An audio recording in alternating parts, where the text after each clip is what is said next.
देखो यार, मजाक तो हमने बहुत बनाया है और सारे सीएसके फैंस ने मजाक बनाया और बनाते भी। अगर आपके पास ट्रॉफी हो तो आप बनाओगे क्यों नहीं, लेकिन आप देखो ये बार बार 5-5 ट्रॉफी की बातें मत किया करो यार। 5 ट्रॉफी जब जीती थी तब वो पुरानी टीम है यार। मतलब कब जीती थी? बार बार आप ये थोड़ी कहते रहो कि हमने 5 जीती थी इसलिए हम आज भी बहुत बढ़िया हैं। ऐसा थोड़ी होता है। पॉजिटिव अप्रोच देखो कि चेन्नई के सारे जितने भी बैटर्स थे उन्होंने हर एक बॉलर को विकेट दी है, किसी को भी छोड़ा नहीं है। किसी को 3, किसी को 2, किसी को 1, लेकिन किसी को खाली हाथ नहीं कर जाने दिया। उन्होंने कहा हमारा बुरा हो रहा है तो क्या हो गया, सामने वाले बॉलर का तो कम से कम थोड़ा अच्छा हो। लेकिन आपको केकेआर का बैटिंग कार्ड भी दिखा देते हैं। ऑल्दो उन्होंने सिर्फ 10 ओवर ही लिए और सिर्फ 4 ही लोगों ने आज बैटिंग करी है और जितने हाईएस्ट रन वहां पर चेन्नई की तरफ से आ रहे थे उतने तो लोएस्ट आ रहे हैं यहाँ पर कोलकाता की तरफ से। बैटिंग कार्ड खत्म हो गया, 4 ही बंदे बहुत है। क्विंटन डिकॉक ओपन करने आए, 16 बॉलों में 23 रन इन्होंने बनाए, 3 छक्के, कोई चौका नहीं, सिर्फ 3 छक्कों से इन्होंने स्वागत किया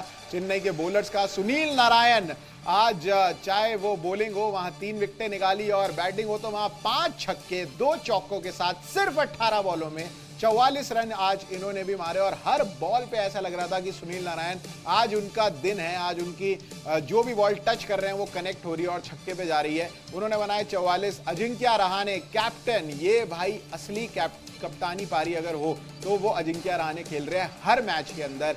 250 ये लगा चुके हैं, आज ये नॉट आउट गए हैं और तगड़े तरीके से। पता नहीं क्या ये T20 टीम में वापसी करना चाहते हैं, क्या सीन है ये समझ नहीं आ रहा। तो 20 रन आज इन्होंने बनाए 17 बॉलों में। और रिंकू सिंह, इनका भी बल्ला दोबारा से चलना शुरू हो गया है। छक्का मार के मैच जो था इन्होंने फिनिश किया, जहां 101 रन पे थे, सिर्फ 2 रन चाहिए थे वहां पर, 3 रन चाहिए थे वहां पर जीतने के लिए। वहां पर इन्होंने छक्का मारा, 15 रन पे नॉट आउट रहे 12 बॉलों में। तो तगड़े स्ट्राइक रेट के साथ, तगड़े रन रेट के साथ जो कोलकाता की टीम है उन्होंने चेन्नई को हरा दिया है बड़े भारी मन से। अरे भाई कपूर साहब, आप जो चेन्नई के इतने बड़े फैन हैं, पहले तो बताओ कैसा लग रहा है?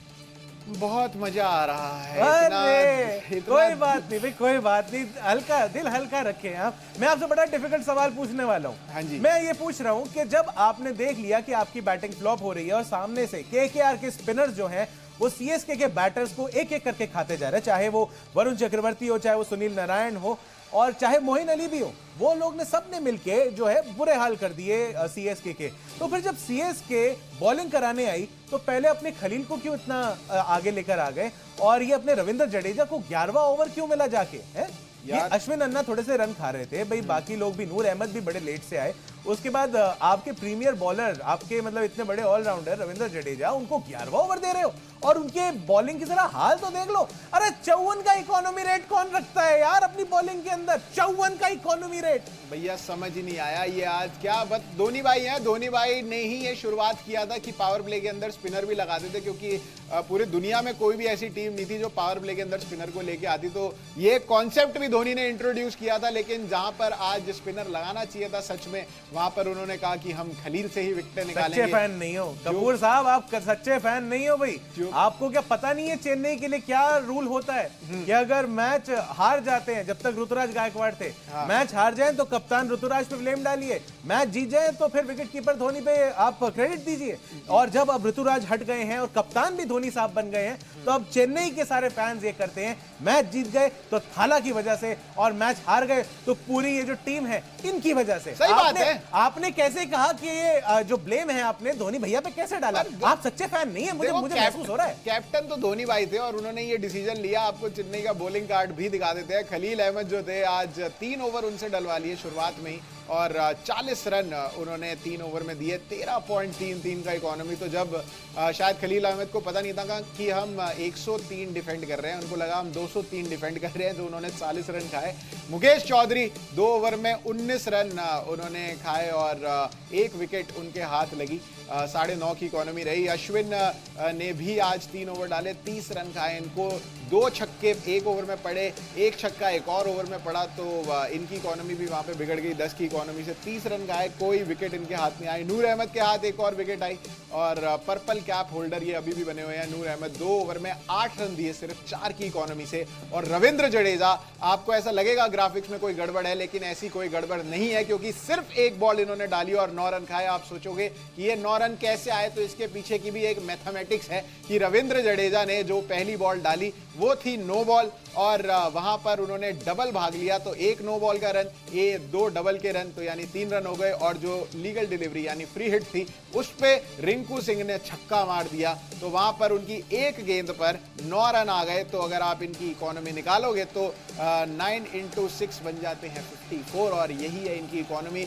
मुझे नहीं याद कि किसी भी बॉलर की 54 की इकोनॉमी रही हो एक मैच के अंदर, पर आज ये सच है। और इनके पूरे शायद आईपीएल के पूरे स्टैट्स इनके बिगड़ जाएंगे इस 54 की इकोनॉमी से, क्योंकि इनके स्टैट्स में, इनके खातों में तो ये जुड़ने वाला है। तो रविंद्र जडेजा को क्यों 11वें ओवर में लेके आए ये भी समझ नहीं आ रहा। आज चेन्नई की टीम किस तरीके से काम कर रही थी। आज धोनी भाई, एक बंदा जो विकेट के पीछे से पूरे मैच को बदल देता था, आज वो छू भी नहीं पाया मैच को। और उसके बाद जब उनसे पूछा गया कि भाई ये टीम के साथ क्या हुआ, तो उन्होंने कहा कि हमारे रन्स थोड़े से शॉर्ट रह गए। अरे भाई ये कोई बताने की चीज है धोनी भाई, रन्स थोड़े से शॉर्ट रह गए, ये 103 कोई शॉर्ट रन है, मतलब 203 होते तब जाके आप कहते कि चलो ठीक है हमने रन बनाने की कोशिश करी, पर ये 103 तो कोई रन है नहीं। और अगर हम आज के बाबर आजम की भी बात करें, वो इंसान बाबर आजम एक सोच है तो दिल कभी जलता और उन्होंने वो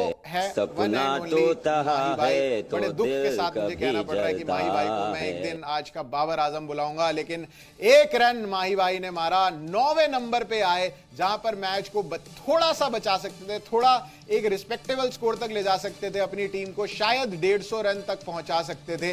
वहां पर 4 बॉलों में सिर्फ 1 रन मारा माही भाई ने, 25 का इनका स्ट्राइक रेट था, जस्ट लाइक बाबर आजम। लेकिन एक अगर ये बाबर आजम है तो रिजवान की उपाधि भी देना चाहूंगा मैं, वो है विजय शंकर को। विजय शंकर को 2 जीवन दान मिले, उसके बाद भी सिर्फ 29 रन ही बना पाए। जब वो फील्डिंग में थे तो उन्होंने कैच भी टपकाए। तो एक अवार्ड या इस तरीके का जो एक खास खिताब है, ये विजय शंकर को भी मिलना चाहिए। अकेले माही भाई क्यों सारी जिल्लत उठाए भाई, है क्या नहीं? बिल्कुल यार, उनको भी खिताब मिलना चाहिए। उनको खिताब तो मुझे लग रहा है उनके जीवन का सबसे अच्छा दिन तो शायद तभी हो गया होगा जब चेन्नई सुपर किंग्स ने उनको पिक किया। एक बार वो था 2019 का वर्ल्ड कप, जब विजय शंकर को लिया गया था अंबाती रायडू को छोड़ के, और अंबाती रायडू शायद आज तक उन्हें हेट करते हैं, पता नहीं, ये अंबाती रायडू से हमें पता लग जाएगा। पर इस बार भी जो विजय शंकर है उनको पिक किया चेन्नई सुपर किंग्स ने।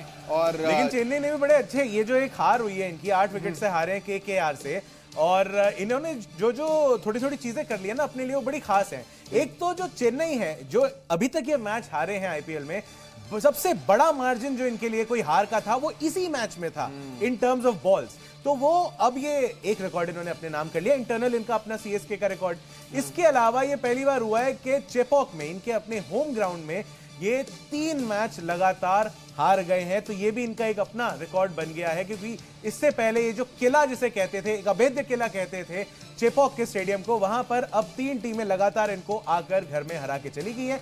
इसके अलावा 5 मैच लगातार चेन्नई हारी है, ये भी पहले हमने ज्यादा सुना नहीं है, इसके बारे में ज्यादा बात होती नहीं है, क्योंकि चेन्नई के साथ हमेशा जो चैंपियन परफॉर्मेंस है वो वही एसोसिएट की जाती है। लेकिन इस बार चेन्नई ने इतना गंदा खेला, और दिल और टूट जाता है जब हम देखते हैं कि ये टीम शायद तुक्कों पे चल रही है। अगर आपने देखा कि जब चेन्नई की टीम जब बैटिंग करते हुए ढह रही थी, उस टाइम एक बिल्कुल कोने में आराम से बैठे हुए थे दीपक हुड्डा, वो एक अपनी प्रैक्टिस जर्सी पहन के, उनको कोई आइडिया नहीं था कि उनको अचानक से मैच में उतारने वाले हैं।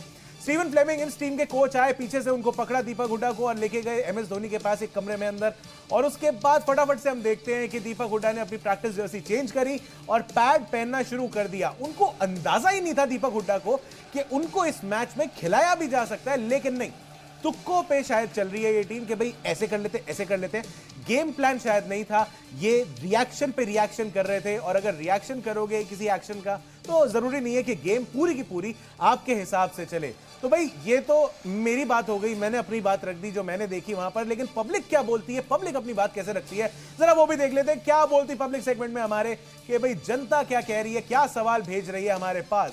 प्रकाश भाई ने पहला सवाल भेजा कि कैप्टन बन के भी कुछ नहीं कर पाए, क्या धोनी का युग अब खत्म हो गया है, क्या वो एरा जा चुका है धोनी का? तो जिस हिसाब से परफॉर्मेंस चल रही है, 2023 मेरे हिसाब से 2023 वो एक बिल्कुल परफेक्ट टाइम था कि चेन्नई सुपर किंग्स ने वो ट्रॉफी जीती थी और वहाँ पर धोनी भाई अगर फिर वो मैं पल दो पल का शायर हूँ लगा देते अपने एक्स पर या फिर अपने इंस्टाग्राम के हैंडल पर, तो सब लोग खुश हो जाते और इसी से जाते कि वाह क्या धोनी का एरा था। पर उसके बाद वो आए, उन्होंने 2024 का भी एक जो पूरी पारी थी वो वहाँ पर खेली, अच्छी खेली थी। 2024 में एक अलग धोनी थे और 2025 में एक बिल्कुल ही अलग धोनी है। पर एक और सवाल ले लेते हैं कि ऋतुराज गायकवाड़ के फ्रैक्चर हो रखा है तो प्लास्टर क्यों नहीं है हाथ पर? सुनील जी पूछ रहे हैं क्यों?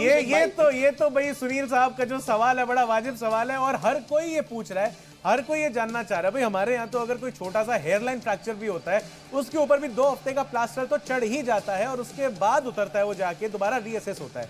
लेकिन अगर इनके सच में इतना मोटा प्लास्टर लग गया कि भाई इतना मोटा फ्रैक्चर हो गया कि बॉल आके इनके कोहनी पे आके लग गई है और फ्लेमिंग साहब जो इनके कोच हैं उनको आके बोलना पड़ रहा है कि भाई हमारे कप्तान साहब जो है पूरे टूर्नामेंट के लिए बाहर हो गए हैं, फ्रैक्चर हो गया, इंजर्ड हो गए, तो अभी तक ऋतुराज गायकवाड़ के हाथ में कहीं पे कोई पट्टी बंदी क्यों नहीं दिख रही, कोई फ्रैक्चर हुआ, कोई मतलब वो जो प्लास्टर चढ़ता है वो क्यों नहीं दिख रहा है? ये किसी के समझ में नहीं आ रहा है। वैसे ही जैसे चेन्नई की परफॉर्मेंस इस बार किसी को समझ में नहीं आ रही है। अभिजीत भाई पूछ रहे हैं कि रहाणे की बैटिंग इतनी तगड़ी हो रखी है, कहीं T20 टीम में वापसी करने का प्लान तो नहीं है? भाई इन्होंने वापसी तो कर ली थी टेस्ट टीम के अंदर जब इन्होंने एक अपनी तगड़ी परफॉर्मेंस दिखाई थी सीएसके के लिए खेलते हुए अजिंक्य रहाणे ने, और वाइस कैप्टन बन के टीम इंडिया में आ गए थे टेस्ट टीम में। WTC खेलने गए थे, WTC का फाइनल खेलने गए थे और वहां पर जो थी टीम इंडिया हार गई थी। पर जिस हिसाब से अजिंक्य रहाणे परफॉर्मेंस दिखा रहे और जिस हिसाब से जो बाकी टीम इंडिया के लोग हैं, चाहे सूर्य कुमार यादव ही हो, वो जिस हिसाब से खेल रहे हैं, उनकी जो स्ट्राइक रेट रह रहा है वो 110-120 का रह रहा है, लेकिन वहीं रहाणे का जो है वो करीब 160-170 का रह रहा है।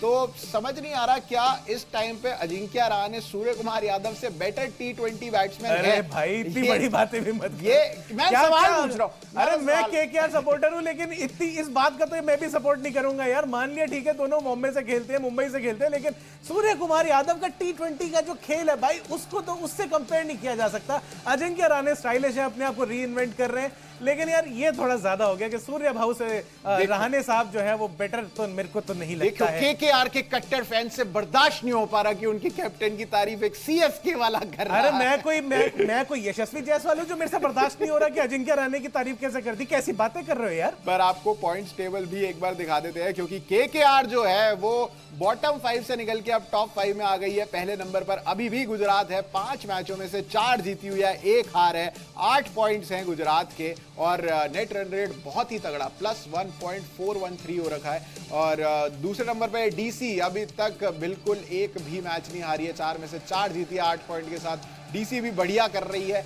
तीसरे नंबर पर आज उछल के आ गई है KKR, 6 में से 3 मैच जीती है, 3 हार है, 6 पॉइंट्स है, लेकिन नेट रन रेट आज बहुत ही बेहतर हो गया है क्योंकि +0.8 है। आज 8 विकेटों से जो जीती है 10 ही ओवर के अंदर, इनसे नेट रन रेट पे बहुत इफेक्ट पड़ा है। चौथे नंबर पर RCB है, 5 मैचों में से 3 मैच जीती है, 2 हारी है, 6 पॉइंट्स इनके भी है। और पंजाब 4 मैचों में से 3 जीत और 1 हार के साथ 6 पॉइंट्स पे बनी हुई है। तो ये थी टॉप 5, लेकिन बॉटम 5 भी आपको एक बार दिखा देते हैं। लखनऊ सुपर जायंट्स जो सभी को लग रहा था शायद 10वें नंबर पर खत्म करेगी, लेकिन 6ठे नंबर पर 5 मैचों में से 3 मैच जीत के ये भी बनी हुई है 6 पॉइंट्स के साथ। राजस्थान है 5 में से 2 मैच जीत के 4 पॉइंट्स के साथ। उसके बाद मुंबई, CSK और हैदराबाद सिर्फ एक मैच जीती है और चेन्नई का तो 6ठा मैच था ये जो ये आज हारी है, मतलब 5वां मैच अपना हारी है। 6ठा मैच जो है वो खेल चुकी है चेन्नई और 2-2 पॉइंट्स के साथ बिल्कुल ही नीचे टिके हुए हैं ये वाली टीमें। पर क्या बुरा हाल हुआ है चेन्नई का इस 2025 में, ये हमें समझ नहीं आ रहा है क्योंकि जहां भी वो बल्ला घुमा रहे हैं वो कहीं और ही लग रहा है। एज लग के कैचे हो रही है, नहीं तो बॉल समझ ही नहीं आ रही है। ऑफ स्टंप के बाहर बॉल टप्पा खा के लेग स्टंप की विकेट उड़ा जा रही है। तो चेन्नई के साथ जितना बुरा हो रहा है उतना ही बुरा हमें भी बहुत ज्यादा लग रहा है। और 2 शब्द मैं कहना चाहूंगा धोनी भैया के बारे में कि भाई एक वक्त था जब अनहोनी को करते थे वो होनी, भाई एक वक्त था जब वो अनहोनी को करते थे होनी, अब कर देते हैं होनी को भी अनहोनी। भाई इस उम्र में क्यों खजल कर रहे हैं भाई थाला धोनी? भाई मुझे ऐसा लग रहा है कि देखो शायद ब्रॉडकास्टर लोगों को बड़ा ही मजा आ रहा है धोनी भाई को दिखाने में, उनको बहुत मजा आ रहा है। लेकिन कल जो मैच होने वाला है, एक्चुअली आज ही मैच होने वाला है 3:30 बजे, डबल हेडर जो मैच है एकाना स्टेडियम लखनऊ से देखेंगे। लखनऊ सुपर जायंट्स और गुजरात टाइटंस का मैच, ऋषभ पंत वर्सेस शुभमन गिल। और रात को जो मैच होने वाला है वो है हैदराबाद से सनराइजर्स हैदराबाद और पंजाब किंग्स का। पंजाब जो है वो चौथे नंबर पर है फिलहाल, 5वें नंबर पर, मैं माफ कीजिएगा, और हैदराबाद जो है वो 10वें नंबर पर है। तो हैदराबाद को भी अगर टूर्नामेंट में बना रहना है तो उनको भी ये पंजाब से मैच जीतना ही जीतना पड़ेगा। बल्ला चलाना पड़ेगा भाई, बल्ला चलाना पड़ेगा, कोई चारा नहीं है भाई। अब आप देखो जिस तरीके से ऋतुराज गायकवाड़ को बाहर किया गया है, और सुनने में तो ये भी आ रहा है कि भाई यहाँ पर शायद पृथ्वी शॉ को ले आया जाए ऋतुराज गायकवाड़ का रिप्लेसमेंट बना के। बट जिस हिसाब से सीएसके की परफॉर्मेंस चल रही है, पृथ्वी शॉ भी शायद वैसा ही करेंगे जैसे बाकी सीएसके की टीम चल रही है। तो फिलहाल आज क्रिकेट शो में इतना ही। सीएसके की बुरी हार, कोलकाता की बहुत अच्छी जीत, और सोमवार को आपसे फिर मिलेंगे जो भी मैच होगा उसकी तगड़ी कवरेज लेके। आप देखते रहिए जी न्यूज़।